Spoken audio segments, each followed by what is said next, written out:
Well, it's 2021 and the world has gone to hell. And I've got some advice for you. Don't worry about it.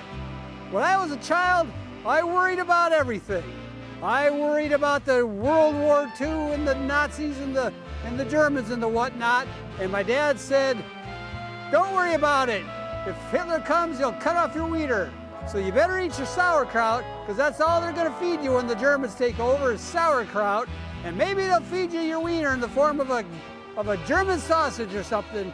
So don't worry about it, because the Germans aren't coming. The Japs will get you first. They'll cut you up and they'll put you in their concentration camps. They'll take your mother and they'll have their way with her. They'll give her that Japanese sex which she's really been wanting to get. And you might never let your mother have that Japanese sex. If you ever watch Japanese porn, it's pretty good. Those Japanese women, they really like it. They may cry when they're having the sex, but they really like it. I tell you what, have you ever watched Japanese porn? The point I'm trying to make is don't worry. The only time I should have worried was when I was worried about if that woman was going to give me the burning urination. And she did. Everybody needs something to look forward to. Me, I'm looking forward to asparagus season. Asparagus foraging was invented by Gus Shemp. He thought they looked like ass pears, which he found in his shorts at the end of the day, which was really pieces of the Sears catalog that he used to wipe his butt. But nobody wanted to eat ass pears, so they stuck his name on the end of it, and it became asparagus.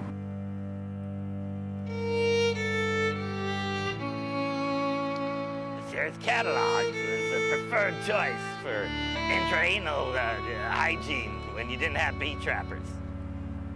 The lingerie section was always the first to go, because they were the softest pages. Let's say you've been eating a lot of corn and chocolate, and you got a lot hanging on back there. You need something to grab it, drag it right out of you. The die-hard jeans section in that case.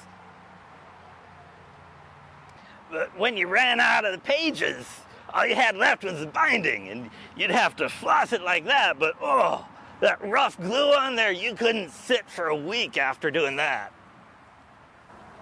Why don't you reenact your foraging?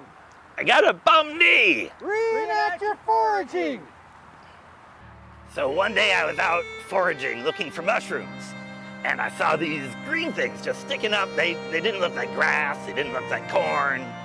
And, you know, I just got half of them and stuck them up my ass because I ran out of the Sears catalog, and I grabbed the other half of them and took a bite. And, oh, they were pretty good.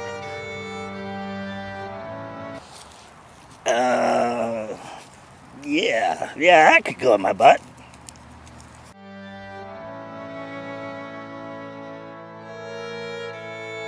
They gave me this kind of stinging sensation while I was urinating, almost a burning urination. I'm looking forward to those ass pears. Whatever you do, though, don't put them in your butt. You may think you have a firm grip on things, but then they break off, and you'll spend all afternoon on the YouTube looking for ways to release your sphincter and let them come popping on out. Shoot it out your sphincter. So my point is, don't worry, because we're all in this together. And speaking of together, I'm looking to get together with a woman between the ages of 30 and 75 so as I can give her the burning urination. Oh, and the Chinese stole the election.